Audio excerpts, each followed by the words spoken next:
중국의 이제 춘추 전국 시대를 지나서 시대가 막 요동치게 될 때 전국 시대를 특히 이제 그 칠웅 시대라고 하거든요.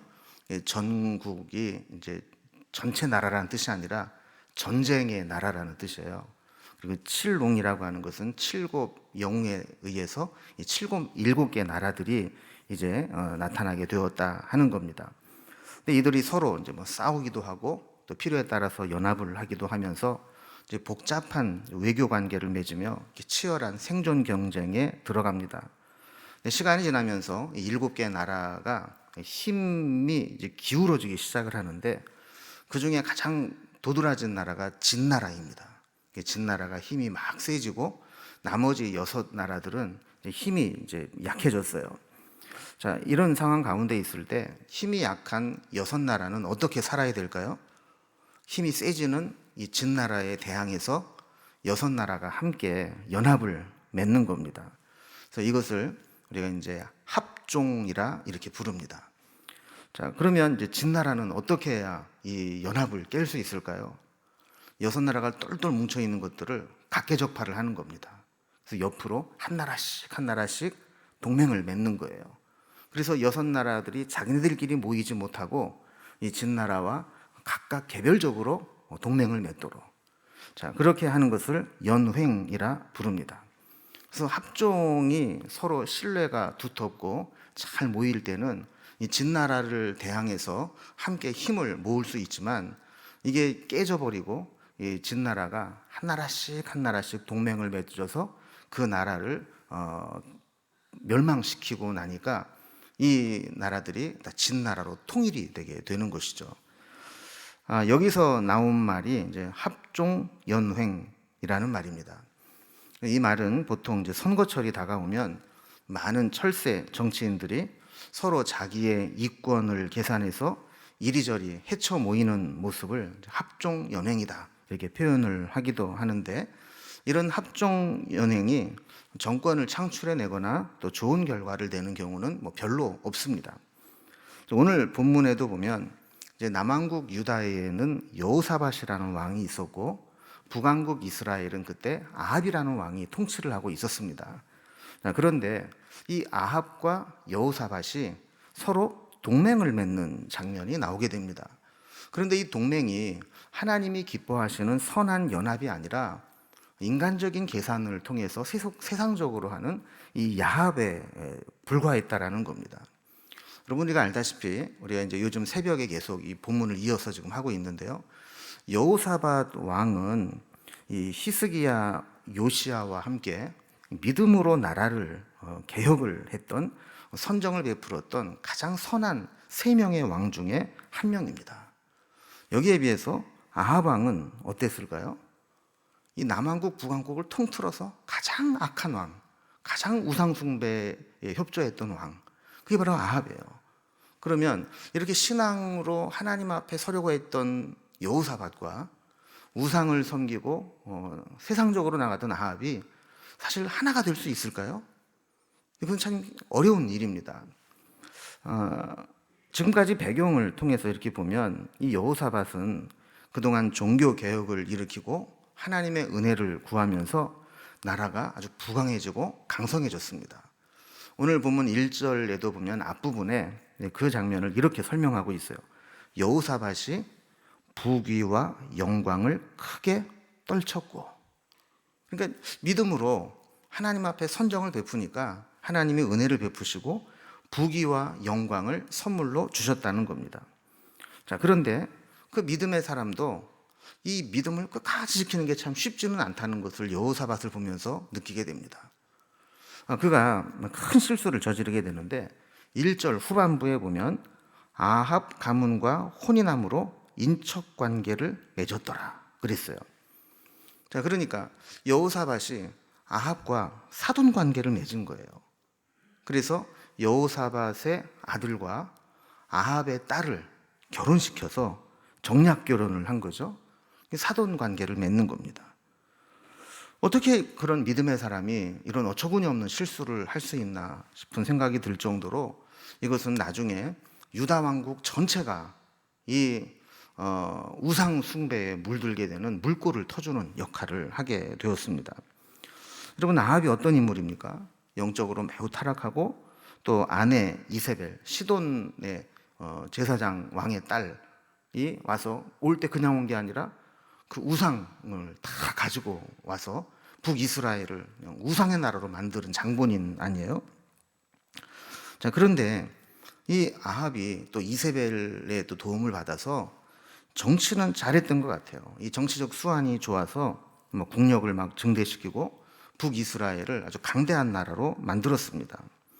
자, 이런 상황을 지켜보던 여호사밧이 이게 아합과 동맹을 맺으면 이 북이스라엘이 점점 힘을 얻게 되는데 잘못하면 이 전쟁의 위협이 생기잖아요. 여러분, 힘이라는 것은 참 이상해서요. 힘이 없을 때는 가만히 웅크리고 있다가 뭔가 힘이 생기면 힘을 써보고 싶은 충동이 있는 거예요. 그래서 뭔가 군사력이 세지고 나라가 부강해지면 그 힘을 어디엔가 과시하고 싶고 그걸 써보고 싶은 충동이 느껴지거든요. 여호사밧이 그걸 본 거예요. 이 아합이 지금 나라가 점점 부강해지면서 국력이 세지는데 저걸 그냥 두면 언젠가는 우리에게 위협이 될 수 있겠다. 자, 그렇다면 어떻게 하는 게 좋을까? 이런 사실 정답은 어떤 거예요? 그럴수록 우리가 더 하나님께 기도하고 더 하나님의 은혜를 입어서 우리의 힘을 하나님 주시는 능력으로 부강하게 만드는 것이죠. 그런데 여호사밧이 실수를 한 게 있어요. 그게 뭐냐면 쉽게 가자. 아합과 정략 결혼을 해서 동맹을 맺으면 그들이 아무리 힘이 세도 자기 딸을 내가 데리고 있는데 지금 우리에게 악하게 대할 수 있겠느냐, 이런 생각을 한 거예요. 그리고 또 하나는 그 당시에 아람이라고 하는 나라가 계속 또 힘을 키워가면서 틈만 나면 지금 괴롭히고 있어요. 이따가도 살펴보겠지만 길르앗 라못이라고 하는 땅을 이 아람 왕이 빼앗아 버렸어요. 그러니까 이거 이러다가는 같이 망하겠다. 그럴 때 이 아합을 견제할 수 있는 것은 남왕국 북왕국이 원래 한 나라였으니까 같이 동맹을 맺으면 이 아람이라는 나라랑도 우리가 힘을 견줄 수 있겠다. 이런 이제 생각을 한 거죠. 합종 이런 이제 생각을 하면서 서로 이제 연합을 한 겁니다. 근데 이게 엄청난 문제를 가져옵니다. 여러분, 우리가 악한 자와 동맹을 맺으면 악한 자와 뜻을 같이 해야 될 때가 있습니다. 아무리 좋은 목적을 가지고 동맹을 맺었어도 그 일을 이루어 나가는 과정 속에서 악한 뜻이 들어올 수밖에 없거든요. 그러면 이럴 때 이 악한 자와의 동맹이 지금 당장 눈앞에 볼 때는 나에게 유익할지 모르지만 정말 내 근본적인 문제를 흔들어 버릴 수 있는 심각한 위기가 될 수 있다는 거예요. 여호사밧의 아들 여호람과 아합의 딸 아달랴가 결혼을 하게 되는데, 여러분, 이 아합의 딸 아달랴가 남왕국 유다에 오게 되면서 이 엄청난 위기를 겪게 됩니다. 나중에 이제 22장에 가면 이제 나오게 되는데요. 이 남왕국 유다가 아달랴가 가지고 온 우상에 물들게 돼요. 뿐만 아니라 이 여자가 애미라고 그러면 지 엄마를 닮아가지고 얼마나 이 야욕이 강했는지 자기 아들과 자기 손자를 다 죽이고 자기가 왕이 되려고 했어요. 여러분, 이거는 단순히 자기 혈육을 죽이고 자기가 여왕이 된다는 문제가 아니라, 여러분, 남왕국 유다는 하나님께서 다윗의 자손에게 대를 이어서 다윗의 씨를 통해서 이 왕국을 이어나가겠다고 약속한 나라거든요. 근데 자칫 잘못하면 이 아달라에 의해서 이 다윗의 씨가 끊어질 뻔한 그런 위기를 만나게 되는 엄청난 결과를 가져오게 된 겁니다. 자, 이렇게 순간의 잘못된 판단이 이 남왕국 유다 전체를 위기로 몰고 가는데요. 그 과정을 보면 2절에 이렇게 되어 있습니다. 2년 후에 그가 사마리아의 아합에게 내려갔더니 아합이 그의 시종을 위하여 양과 소를 많이 잡고 함께 가서 길르앗 라못 치기를 권하더라 그랬어요. 사돈집에 이제 간 겁니다. 근데 단순히 뭐 사돈집에 간 정도가 아니고 이제 사돈의 나라가 됐으니까 서로 이제 긴밀한 관계가 되었고 이제 상대국을 방문할 정도로 친밀해진 겁니다. 그래서 이 남왕국 남쪽 이 유다에 있었던 여호사밧이 북쪽 수도 사마리아까지 가서 아주 융성한 대접을 받습니다. 여러분 보통 이제 국가 정상들끼리 이제 양자 회담을 하면 그냥 만나는 게 아니죠. 뭐 일 없이 그냥 만날 수는 없고 또 중요한 의제를 가지고 만나게 되고 또 이런 회담을 하고 나면 어떤 회담의 성과를 드러낼 수 있는 것들을 발표를 해야 됩니다.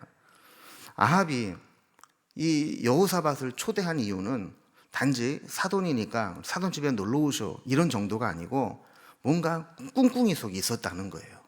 이 회담을 통해서 뭔가를 이루고자 하는 게 그게 이제 그 후에 나오게 됩니다. 그게 뭐냐면 군사적 동맹을 맺고 함께 길르앗 라못을 치자는 거예요. 여러분 길르앗 라못 참 중요한 곳인데 우리 지도를 한번 보면서 보겠습니다. 여러분 길르앗 라못 여러분 밑에 보면 이제 남왕국 유다가 있죠.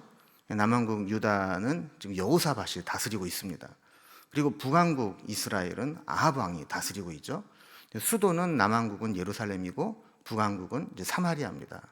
그러니까 예루살렘에 있던 여호사밧을 사마리아로 초대를 한 거예요. 그리고 사마리아로 초대해서 잔뜩 잘 먹여놓고 잔치를 벌인 후에 무슨 얘기를 하냐면 거기서 동쪽으로 오른쪽으로 쭉 가면 길르앗 라못이라고 되어 있는 데가 있잖아요. 여기를 치자는 거예요. 여기가 원래는 이스라엘 땅이죠. 갓지파가 분배를 받은 땅이고 이 길르앗 라못은 도피성 중에 하나였던 중요한 도시입니다. 뿐만 아니라 여기 이 지도에는 표시가 안 나와 있지만 이 요단 동편에는 이 모압 고원이 있는데 이 고원을 쭉 따라서 왕의 대로라는 큰 길이 있어요.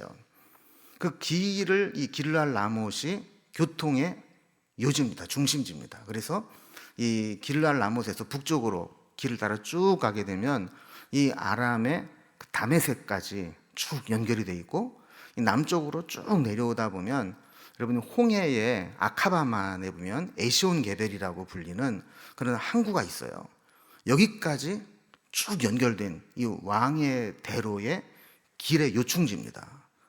그러니까 이 아람도 그 땅이 탐이 났겠죠. 그래서 그 땅을 치자는 거예요. 여러분 이 땅은 원래 이스라엘 땅입니다. 그런데 아합의 아버지였던 오므리가 베나닷 1세에게 아람 왕 베나닷 1세에게 빼앗겼어요. 그러니까 이제 아합이 저거 우리 땅인데 언젠간 찾아와야지 이렇게 마음을 먹고 있다가 힘이 생기니까 전쟁을 했어요. 그 베나닷 1세의 아들인 베나닷 2세와 전쟁을 해서 이겼어요. 그리고 나서 약조를 합니다. 이제 그 땅을 반환하겠다, 돌려주겠다. 근데 이 살려서 돌려보내놨더니만 이 베나닷 2세가 마음이 변한 거예요. 그리고 그 땅을 안 내놓는 거예요. 그러니까 이 아합이 얼마나 약이 오릅니까? 그러니까 이제 아합이 이 여호사밧을 불러다가 잘 때려 먹이고 그리고 나서는 야, 저게 원래 우리 땅인데 저거를 우리가 쳐서 차지해야 우리가 1차 방어선이 되지. 저거를 그 아합이 아니라 아람에게 그 내주면 바로 그냥 이 요단강만 건너오면 바로 우리나라를 치게 되는데 저거를 우리가 빨리 되찾아와야 된다. 이렇게 이야기를 한 거예요. 그래서 3절에 보면 당신이 나와 함께 길르앗 라못으로 가시겠느냐 이렇게 물어보는 겁니다. 여러분 만약에 여러분이 여호사밧이라면 이 전쟁을 해서 그걸 빼앗아야 돼요? 그냥 내비둬야 돼요? 어느 게 유익한 거예요? 빼앗아야죠, 그죠? 그래서 우리가 그 땅을 어떤 중간지대로 만들어 놔야 유다에게도 도움이 되는 겁니다. 그래서 여호사밧이 대답을 합니다. 나는 당신과 다름이 없고 내 백성은 당신의 백성과 다름이 없으니 당신과 함께 싸우리이다. 그러니까 이것은 뭐 거의 정상적인 결정이죠. 지금은 남왕국 유다와 북왕국 이스라엘이 이렇게 분단되어 있지만 사실은 원래 하나였고 또 언젠가는 통일을 이루어야 되는 같은 민족입니다. 그러니까 서로 막 싸우고 감정이 막 악해지고 이것보다는 같이 좋은 감정으로 교류를 하고 또 같이 또 힘을 모아서 자꾸 이렇게 해야 언젠가는 통일이 될 거 아니겠어요? 그리고 외세인 아람의 세력에 함께 대응하면서 스스로를 보호할 수 있는 기반이 되기도 하고. 그런데 여기에서 여호사밧이 잘못한 게 있습니다. 그게 뭐냐면, 첫째는 아무리 좋은 의도를 하더라도 악한 자와 동맹을 맺었다는 거예요. 너무 쉽게 생각을 한 겁니다. 두 번째는 이 전쟁과 같이 중요한 일을 먼저 하나님께 물어보고 응답을 받고 약속을 해야 되는데 그냥 약속부터 해버리는 거예요. 그러면요, 우리 뭐 원래 같은 민족이고 뭐 너나 나나 형제고 당신 백성이나 내 백성이나 같은 백성이고 당연히 올라가야죠. 이렇게 했다라는 거예요. 근데 이제 4절 이하에 보면 여호사밧이 그 말을 딱 뱉어놓고 나서 깨닫는 게 있었던 거예요. 순간적으로 아차 싶었던 거예요. 내가 하나님께 물어봤어야 되는데. 이걸 이제 뒤늦게 깨달은 겁니다. 그래서 아합에게 요청을 하죠. 그래서 먼저 여호와의 말씀이 어떠하신지 오늘 물어보소서 그랬어요. 여러분, 사람이 이 단추를 한번 잘못 끼우면 열심히 끼워도 끝에 가보면은 뭔가 하나가 남든지 모자라든지 하지 않습니까? 뭔가 이 일이 처음부터 잘못 꼬이면 계속 꼬이게 되는 거예요. 그러니까 처음부터 하나님만 의지하고 아합과 동맹을 맺지 말아야 되는데 동맹을 맺고 사돈관계를 맺고 또 거기에 내려가서 함께 교제를 하고 그리고 나서 또 제안을 받았을 때 덥석 대답을 해버리고 이렇게 해버리니까 이게 돌이키기가 어려운 겁니다. 그래서 뒤늦게라도 그가 오늘 하나님 말씀이 어떤지 좀 물어보자. 그래서 이제 물어보게 됩니다. 5절에 보면 아합이 선지자 400명을 모으고 우리가 길르앗 라못에 가서 싸우랴 말랴 이렇게 물어봅니다. 근데 그들이 이구동성으로 대답하기를 올라가소서 하나님이 그 성읍을 왕의 손에 붙이시리이다 이렇게 대답을 했어요. 그러니까 이스라엘과 유다가 연합을 해서 그쪽으로 올라가면 반드시 승리를 하고 그 땅을 되찾아올 것입니다. 승리할 것입니다. 이렇게 예언을 한 겁니다. 여러분, 이들은 실제로 하나님의 말씀을 받아서 전하는 선지자들이 아니었습니다. 이미 여러분 북왕국의 영적인 상태가 어떻게 했어요? 거기에서 하나님 말씀을 대언할 수가 있겠어요? 쉽게 얘기하면 왕이 듣고 싶은 얘기만 전하는 어용 선지자들만 남아있는 겁니다. 그래서 이 400명의 선지자 중에 조금 이따 나오지만 이 미가야라는 선지자가 거기 없었어요. 그리고 그 시대 아합 왕이 통치할 때 활동을 했던 이 엘리야나 엘리사도 거기에는 없었어요. 이 얘기는 무슨 얘기냐면 그 400명 모인 숫자는 숫자만 많았지 진짜 하나님의 종이 없었다는 거예요. 여호사밧은 그 400명이 막 이구동성으로 올라가라고 이길 거라고 하나님이 붙여주셨다고 막 얘기를 해도 뭔가 느낌이 안 좋은 거 있죠. 여러분, 우리도 그렇잖아요. 뭔가 이렇게 하나님의 사람들은요, 일이 잘 풀려도 좋은 얘기를 들어도 뭔가 쎄하고 이게 좀 기분이 안 좋을 때가 있어요. 여호사밧도 아마 그런 걸 느꼈던 것 같아요. 그래서 6절에 보면 이 외에 우리가 물을 만한 여호와의 선지자가 여기 있지 아니하니까 이렇게 물어봤어요. 이 얘기는 뭐냐면 이상하다고 어떻게 다 똑같은 얘기만 하냐고 혹시 다른 사람 없냐고 이렇게 물어본 거예요. 그러자 이제 아합이 여기 사실은 부르지 않은 한 사람이 있다고. 그러면서 7절 중간에 보면 그 사람에 대해서 이렇게 이야기합니다. 그로 말미암아 여호와께 물을 수 있으나 그는 내게 대하여 좋은 일로는 예언하지 아니하고 항상 나쁜 일로만 예언하기로 내가 그를 미워하나이다. 이러고 보세요. 아합이 겉으로는 하나님을 믿는 것처럼 겉으로는 하나님의 뜻을 구하는 것처럼 했지만 늘 자기 듣고 싶은 사람들의 얘기만 들은 거예요. 사실은 미가야가 진짜 선지자고 진짜 하나님 말씀을 전해 주었는데 자기 마음에 안 맞는다고 해서 그를 미워하고 그의 말을 의도적으로 안 들어왔던 거예요. 여러분, 사실은 우리도 마찬가지거든요. 우리도 내 주변에서 나한테 좋은 얘기만 해주는 사람만 진짜 내 편이 아닙니다. 사실은 나에게 안 좋은 얘기를 해줄 수 있는 사람도 진짜 그 얘기를 들을 수 있어야 되는 거죠. 그럼 그렇게 우상숭배에 빠져있던 아합 정권에서 신앙의 절개를 지키고 바른 소리를 하는 참 선지자가 생존해 있다는 것이 참 놀라운 일이었습니다. 미가야는 그 영적으로 암울하고 어두웠던 그 아합 시대에 홀로 고독하게 이 우상숭배의 본거지에서 하나님 말씀을 전했던 아주 귀한 사명자였죠. 아합은 그에게 물을 때마다 좋은 소리를 못 들었다는 거예요. 여러분, 좋은 소리를 못 들었으면 좋은 소리를 못 전하는 선지자가 잘못된 겁니까? 좋은 소리를 못 들을 만한 짓을 한 아합이 잘못된 겁니까? 좋은 소리 못 들을 일을 한 놈이 잘못된 거죠. 그러면 좋지 않은 소리를 하면 그 얘기를 듣고 회개하고 돌이켜야 되는데 그렇게 하지 않고 자기 입맛에 맞는 이야기만 하는 사람은 옆에 끼고 사는 거예요. 결국 벌거벗은 임금님이 되는 거죠. 이렇게 여호사밧의 요청에 따라서 이제 8절에 보면 이스라엘의 왕 아합이 내시를 불러서 미가야를 불러오게 됩니다. 그래서 9절 이하에 보면 이 400명의 어용 선지자와 미가야 한 명의 참 선지자 간에 대결이 붙어요. 그래서 9절에 보면 아합과 여호사밧이 의복을 갖추고 사마리아 성문 어귀 광장에서 여러 선지자들을 모아서 예언을 들었다 그랬어요. 그러면서 10절에 보면 그 중에 이제 대빵이 하나 나옵니다. 그나야의 아들 시드기야라는 사람이 먼저 탁 치고 나와서 내가 하나님의 말씀을 받았다 그러면서 예언을 해요.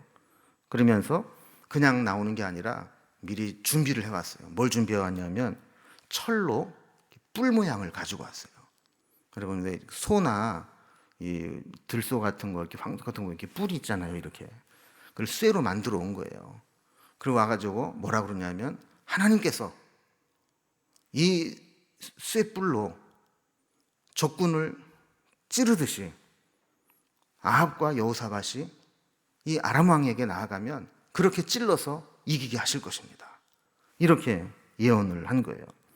11절에 보면 거기에는 다른 선지자들도 동조를 하면서 길라 라못으로 올라가서 승리를 거두소서 하면서 부축입니다. 여러분, 이제 다음 이제 본문 계속 이어지는 것들을 보면 이들은 말만 선지자였지 사실 하나님 말씀을 받아서 전하는 자들이 아니었어요. 또 재밌는 장면이 하나 나오는데요. 이 미가야를 불러오라고 내시를 시켰잖아요. 근데 그가 미가야를 데리고 오면서 뭐라고 얘기를 하냐 하면 야, 너도 가서 헛소리 하지 말고 다른 선지자들과 같이 좋게 말해. 이렇게 압력을 넣은 거예요. 너 튀느라고 뭐 하나님이 허락을 안 했다느니 올라가지 말라느니 가면 진다느니 그런 재수없는 소리 하지 말고 남들 다 하나님이 이긴다고 얘기하기로 다 짰으니까 너도 딴 얘기하지 말고 그렇게 해. 근데 이 미가야는 그 말을 듣지 않고 그대로 전하게 되죠. 그리고 오늘 이제 본문을 통해서 우리가 한 두 가지 정도를 좀 생각해 보려고 하는데 첫 번째는 누구와 연합할 거냐 하는 겁니다. 여러분, 아무리 목적이 선해도 방법이 하나님 뜻에 어긋나면 그 목적을 이룰 수가 없습니다. 여호사밧에게는 큰 대의 명분이 있었습니다. 남과 북이 갈라져 있는 그 상황 속에서 전쟁을 종식시키고 하나로 통일로 가기 위한 발판을 놓아야 했고 또 공공의 적인 아람의 확장에 공동 대처해야 되는 그런 역사적 사명을 가지고 있었습니다. 그런데 나라를 하나로 만들고 대적들로부터 보호하기 위한 이 선한 목적을 이루기 위해서 했던 방법은 악한 왕 아합과 야합하는 것이었습니다. 이 일이 걷잡을 수 없는 악화일로로 빠져들게 만들었습니다. 여러분, 사실 사도 바울도 하나님 말씀을 전하면서 믿지 않는 자들과는 멍에를 함께 매지 말라, 이런 말씀을 했잖아요. 그럼 목적이 다르고 방향이 다른데 같은 멍에를 메고 가면 발도 안 맞고 방향도 틀리고 원하는 것을 할 수가 없는 거죠. 그러나 2절에 보면 아합이 여호사밧에게 한 모습을 보면서 길르앗 치기를 권했다 그래요. 여러분, 이 권하다라는 말의 어원적 의미는 유혹하다, 설득하다, 부추기다, 이런 의미를 가지고 있어요. 그러니까 아합이 얼마나 용의주도했는지 여호사밧을 불러다가 소와 양을 막 잡아서 성대하게 잔치를 벌여서 대접을 하고 이제 그럴듯한 말로 유혹을 하고 설득을 하고 부추기면서 길르앗 라못을 같이 치자, 우리가 남이가, 이러면서 이제 유혹을 한 거죠. 여러분, 이스라엘의 진정한 연합과 통합은 정략 결혼이나 세상적인 방법이나 전쟁으로 이루어지지 않습니다. 오직 하나님의 말씀과 하나님의 뜻을 기반으로 하나님이 인도해 주시는 연합만이 진정한 연합이고 하나가 될 수 있습니다. 이 여호사밧을 통해서 우리가 깨닫게 되는 것은 하나님을 아예 믿지 않는 것도 문제지만 하나님만 믿지 못하는 것도 큰 문제라는 것을 보여주게 됩니다. 여러분, 여호사밧이 하나님을 믿고 신앙 개혁을 하고 하나님의 은혜와 축복을 받았지만 하나님만 믿지 못하니까 겉으로는 신앙인처럼 보였지만 실제로 하는 일들을 보면 악한 왕이라 할지라도 힘이 있는 자와 연합을 해서 내 안전을 지켜야 되겠다라는 이 야합의 유혹을 뿌리치지 못했던 겁니다. 여러분, 우리도 하나님을 믿는 그 믿음이 사실 우리가 하나님 안 믿는 사람이 어디 있겠어요. 특히 오늘 금요일 날 기도하러 나오고 오늘 집에서라도 설교를 듣는 분 정도 되면 하나님 안 믿는 사람은 없을 거예요. 그러나 중요한 것은 뭐냐면 결정적인 순간에 우리가 하나님만 믿고 의지할 수 있느냐, 다른 것에 흔들리지 않고 세상적인 방법 쓰지 않고 오직 하나님의 응답만 바라보면서 기다릴 수 있느냐, 이게 중요한 숙제라는 겁니다. 두 번째, 오늘 말씀의 교훈은 누구의 음성을 들을 것이냐 하는 겁니다. 아까도 살펴봤지만 여호사밧이 아합과 야합을 하는 실수를 범하긴 했지만 그는 늦게서라도 이게 하나님의 뜻인가를 확인해 보려고 했어요. 그래서 아합에게 먼저 여호와의 말씀이 어떠하신지 오늘 물어보소서, 이렇게 제안을 하고 여호와의 뜻을 물어볼 수 있는 선지자들을 불러다가 그 하나님의 응답을 받고 싶었던 겁니다. 그러나 아합은 하나님의 뜻에 어긋난, 자기에게 하나님 말씀으로 책망한 이 미가야를 제외하고 하나님의 뜻에 어긋난 선지자들, 자기에게 좋은 말하는 사람들만 다 모아놓고 그 소리만 듣기를 원했던 거예요. 그들은 한결같이 마치 자기가 하나님의 음성을 대언하는 것처럼 확신을 가지고 이야기했지만 그들은 전혀 하나님 말씀을 대언하는 자들이 아니었습니다. 여러분, 아합은 누구의 말을 들었어요? 거짓 선지자의 말을 들었어요. 그 말이면 족하다는 거예요. 그러나 여호사밧은 끝까지 아니라고, 다른 의견도 들어봐야 된다고 이렇게 이야기를 하면서 선지자 미가야를 불러오게 되죠. 근데 참 안타까운 것은 여호사밧이 그냥 여기까지였어요. 그가 하나님의 음성을 듣고 그제서라도 동맹을 파기하고 돌아갔어야 되는데 다시 전쟁에 나갔다가 결국 죽을 뻔한 위기를 당하고 겨우 목숨을 부지해서 돌아오게 됩니다. 여러분, 우리는 중요한 일들을 결정할 때 어떤 길을 선택할 것인가에 대한 분명한 기준이 있어야 됩니다. 중요한 것은 다수의 의견이라고 해서 반드시 옳은 것이 아니라는 거예요. 아합이 불러 모아온 400명의 선지자들이 있다 할지라도, 그들이 똑같은 목소리를 낸다 할지라도 우리는 참 하나님의 말씀을 대언하는 미가야, 그 한 사람의 음성을 분별하여 들을 수 있어야 된다는 겁니다. 여러분, 우리도 이 세상을 살아가면서 여러 가지 상황들 가운데 뭔가 선택을 하고 결정을 해야 될 일이 있을 때 정말 우리가 하나님의 뜻이 무엇인지를 분별할 수 있어야 합니다. 그래서 먼저 그 뜻을 구하고 먼저 하나님의 말씀으로 응답을 받고 그리고 시작을 해야 이 여호사밧과 같이 그 계속 일이 꼬이고 계속해서 잘못된 수순으로 가는 것을 방지할 수 있는 겁니다. 이제 오늘 말씀을 생각하면서 우리 기도하는 시간을 가질 텐데요.